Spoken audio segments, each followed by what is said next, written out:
قصة كسابسن هوي معان قفكي آن قيمينين qiimaha noloshiisa ay hooyadiis ku leedahay ma hela isagana qof qiimeeya qiimaha noloshiisa. wiil dhakhtar ahaa ayaa waxa uu doonay gabar kadib markii ay ogaatay duruufta wiilka uu ku nool yahay ayaa waxa ay ku xirtay shardi midkaas oo ah in maalinta ay xafladda dhacayso in aysan hooyadiis imaan xafladda. wiilkii dhalinyarada ahaa arintii waxa uu ka suubiyo ayuu garan waayay waxa uuna la tashaday wiil saaxiibkiis ah aabihiisna ahaa macallin jaamacadda wax ka dhiga.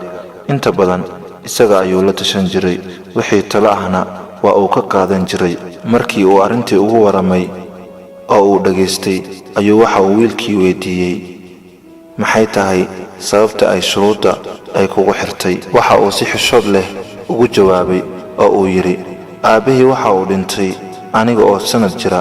intaas wixii ka dambeeyay waxa ay soo korisay hooyaday. waxa ay masruufkayga ka soo saari jirtay dadka ay dharka u dhaqi jirtay.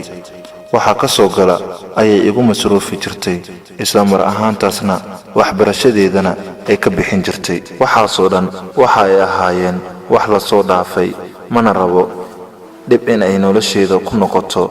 haddana waxaan rabaa in aan aniga mustaqbalkayga dhisto. macallinkii ayaa waxa uu ku yiri wiilkii waxa aan rabaa in aan cod yar ii samaysid markii aad samaysidna aan bari mar kale isku soo laabanno. maxay tahay ayuu yiri wiilkii. waxa uuna ku yiri macallinkii jaamacadda dhigayay maanta marka aad guriga tagtid waxa aad samaysaa hooyada labada gacmood in aad u dhaqdid. sidii ayuu sameeyay mar alaale markii uu si tartiib ah u bilaabay inuu u dhaqo gacmaha hooyadiis ayaa waxaa ka soo daadatay ilmo. muuqaalka gacmaha hooyadiis iyo sida ay u og yihiin waxa ayna ahayd markii ugu horeeyay ee uu fiiriyay ama taabtay gacmaha hooyadiis.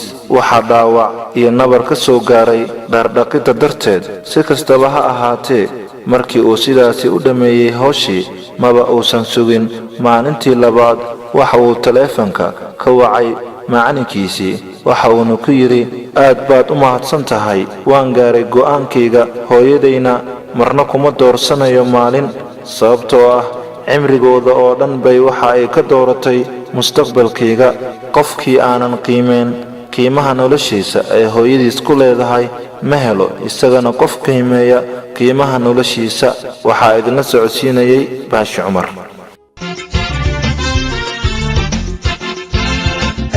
waliba tilmaan leheyn